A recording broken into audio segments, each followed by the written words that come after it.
Hola a todos, soy Raúl de Arriba. Estamos en la serie de estudio para probar oposiciones. Hoy en el tema 2 vamos a ver los elementos funcionales de un ordenador digital. ¿Estamos listos? Venga, vamos a ello. Vale, como hemos dicho, hoy en el tema 2 vamos a ver los elementos funcionales de un ordenador digital. Soy Raúl de Arriba y estamos estudiando oposiciones e informática en la especialidad 507 en Cataluña. ¿Qué vamos a ver en el día de hoy? Vale, vamos a hacer una pequeña introducción, vamos a ver la estructura funcional de un ordenador, vamos a ver la computadora central o la CPU, vamos a ver el funcionamiento del ordenador, las estructuras de interconexión, las interconexiones mediante bus y finalmente, como siempre, una pequeña bibliografía para si queréis información extra. Vale, como introducción, comentaros que el hardware es un sistema informático que se compone de todos los elementos físicos del mismo. Esto incluye elementos como cables, circuitos y dispositivos electromecánicos. En este análisis adoptaremos un enfoque funcional para clasificar estos componentes. Más que enfocarnos en los aspectos físicos, nos centramos en las funciones que desempeña dentro de la estructura del ordenador. Esto nos permitirá identificar y examinar cada componente según su papel específico en el funcionamiento global de la máquina. La estructura funcional de un ordenador, ¿vale? Los ordenadores modernos suelen basarse en la idea desarrollada por el matemático John Monbiot. Su arquitectura se caracteriza por tener tres principios fundamentales, que son el almacenamiento, conjunto de datos e instrucciones, el acceso a la información por dirección y la ejecución secuencial de programas. En el almacenamiento en el almacenamiento conjunto de datos e instrucciones, los ordenadores, al almacenar datos e instrucción en la memoria, lo que facilita el acceso y la manipulación de ambos tipos de información. En el segundo caso, el acceso a la información por direcciones, para acceder a la información en la memoria, se especifica la dirección donde está almacenada. Cada ubicación en la memoria tiene una dirección única, lo que así nos permite recuperar eficientemente la información necesaria. Y finalmente, la ejecución secuencial de programas. Los programas se ejecutan de manera secuencial, procesando una instrucción tras otra en el orden en el que están dispuestas. Dentro de las unidades de funcionamiento de un ordenador vamos a ver las unidades de entrada, las unidades de salida, la memoria, la unidad aritmético-lógica, que también conocida como ALU, o la unidad de control, que las tenemos por aquí. Primeramente, como vemos, las unidades de entrada son dispositivos esenciales en cualquier sistema informático. Su función principal es la de aceptar datos e instrucciones del exterior y transformar esa información en señales binarias eléctricas que el ordenador pueda procesar directamente. Por ejemplo, como podemos ver aquí en la imagen, tenemos el teclado y el ratón. El teclado permite a los usuarios ingresar texto y comandos, mientras que el ratón facilita la interacción con la interfaz gráfica del ordenador. Ambos dispositivos convierten las acciones físicas, como presionar una tecla o mover el ratón, en señales digitales que el ordenador interpreta y procesa. Por otro lado, tenemos las unidades de salida como segunda parte, que la tenéis marcada aquí en la imagen aquí debajo, como output en inglés. Las unidades de salida son el medio a través del cual un ordenador comunica los resultados de su procesamiento al mundo exterior. Estos dispositivos convierten las señales eléctricas binarias del ordenador en formato comprensible para los humanos, como textos impresos, imágenes gráficas o sonidos. Como por ejemplo podemos ver la impresora o el monitor, son ejemplos de unidades de salida comunes. Los monitores muestran información visualmente en la pantalla y las impresoras transfieren esta información a papel u otros medios físicos. A continuación tenemos la memoria. ¿Vale? La memoria es un componente crítico en los sistemas informáticos, dividida en varias categorías según su función y características. Tenemos la memoria principal interna, que almacena temporalmente tanto los programas en ejecución como los datos necesarios para estas operaciones. Tenemos dos tipos de memoria principales. Tenemos la memoria RAM, que significa Random Access Memory, que es volátil, quiere decir que pierde la información cuando se apaga el ordenador y se utiliza para operaciones de lectura y escritura. Por otro lado tenemos la memoria ROM, que significa Read Only Memory, memoria de solo lectura.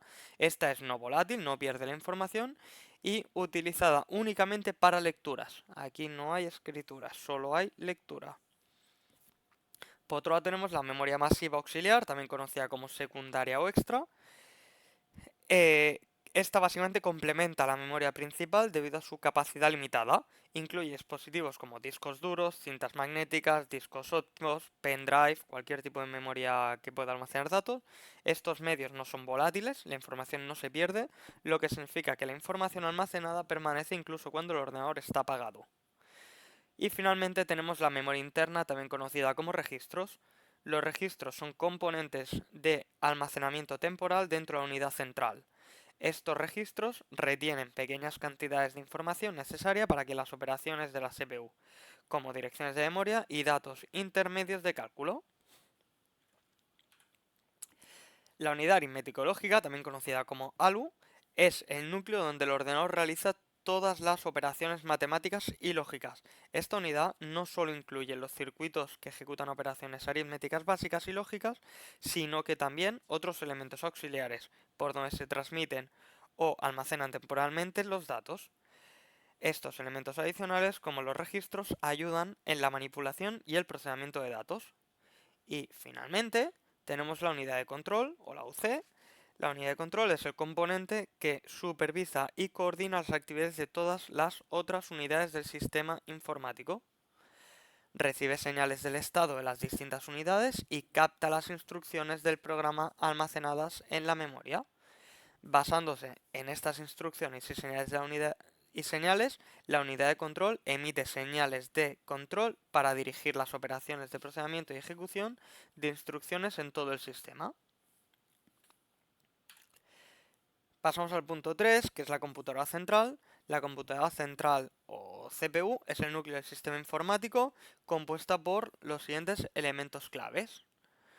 Tenemos la memoria principal, central o interna, que se conoce también, memoria central, memoria interna, memoria principal, tiene diferentes nombres, es donde se almacena temporalmente los programas y los datos durante el procesamiento. La unidad central de procesamiento, la CPU, conocida también como procesador, es el cerebro del ordenador, encargado del control y ejecución de las operaciones del sistema. La CPU está compuesta por dos unidades fundamentales, que es la unidad de control y la unidad aritmético-lógica. Es decir, la CPU serían estos dos cachitos de aquí. La unidad de control, ya hemos dicho, gestiona y coordina las actividades del ordenador, incluyendo la ejecución de instrucciones y el manejo de datos. Y por otro lado, la unidad aritmético-lógica realiza todas las operaciones matemáticas y lógicas necesarias en el procesamiento de datos. Además, la CPU utiliza dos registros internos para su funcionamiento.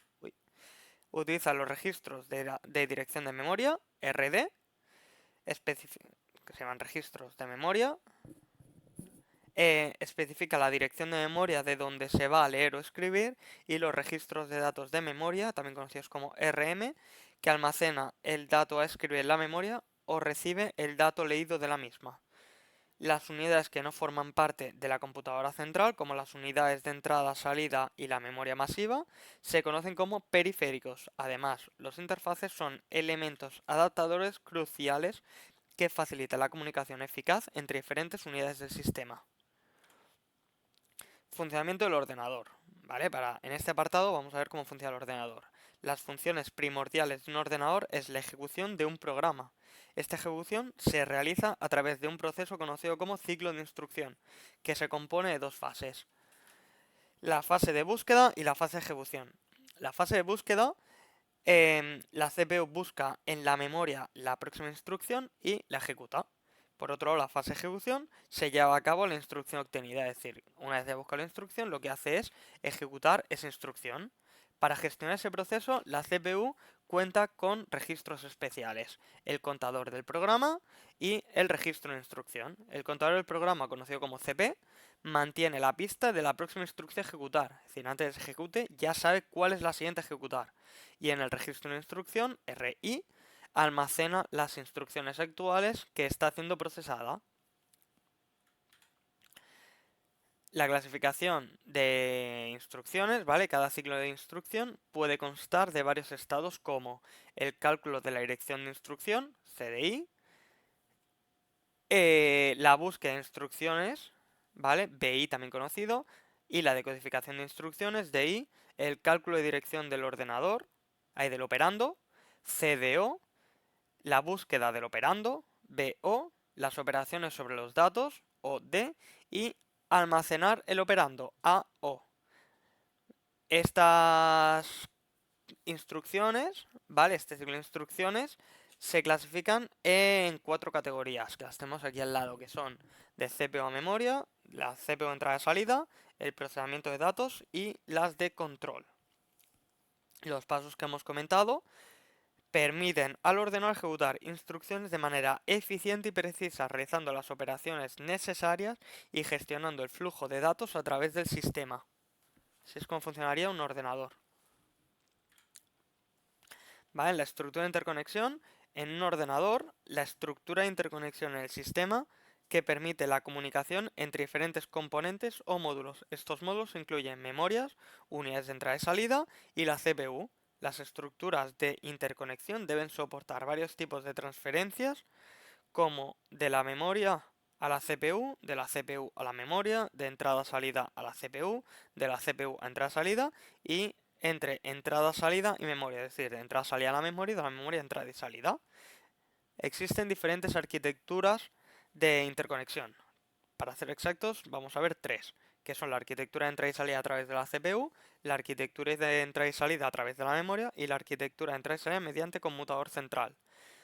La primera que hemos comentado, la arquitectura de entrada y salida a través de la CPU, aquí tanto la CPU como los módulos de entrada y salida comparten la misma vía de acceso a la memoria, lo que puede ocasionar que la CPU deba pausar sus cálculos durante la transferencia de datos. Esto prácticamente no se usa, pero existe. ¿Vale? La estructura de entrada y salida a través de la memoria, el segundo caso que tenemos aquí, permite acceso directo a la memoria principal por parte de varios componentes de manera independiente. Y finalmente la arquitectura de entrada y salida mediante computador central utiliza mecanismos de distribución centralizado al que se conectan todos los componentes del sistema. Y finalmente, por otro lado, que no la he puesto en la diapositiva, pero os la comento, es la arquitectura con bus de entrada y salida, donde los módulos comparten un conjunto de líneas conocidas como bus. Esta arquitectura es la más común de la interconexión del sistema, por eso la vamos a ver toda junta, ¿vale? Que es la interconexión mediante bus. El bus es un medio de transmisión compartido al que se conectan múltiples dispositivos. Una señal transmitida por un dispositivo puede transmitir por el bus. Un bus del sistema se compone de líneas que se clasifican en 3 grupos funcionales. Tenemos la línea de datos, la línea de dirección y la línea de control. La línea de datos establece un camino para transferir datos desde y hacia los módulos del sistema. La anchura de esta línea depende de la longitud de la instrucción. La línea de dirección se utiliza para seleccionar la fuente o el destino de la información en el bus de datos. Su anchura depende de la capacidad de la unidad de memoria. Y finalmente la unidad de control controla el acceso y uso de las líneas de datos y dirección. Incluyen señales como escritura y lectura de memoria, escritura y lectura en entrada y salida, peticiones y reconocimiento del bus, interrupciones, relojes y resets. ¿Vale? Todo esto que os he explicado ahora, esto acabaría el tema. Es un tema muy denso, es un tema que podemos profundizar muchísimo más en todo esto, ¿vale? En este caso, con esto tendríamos suficiente para poder preparar las actividades y poder preparar todo lo que nos pedirían en oposiciones.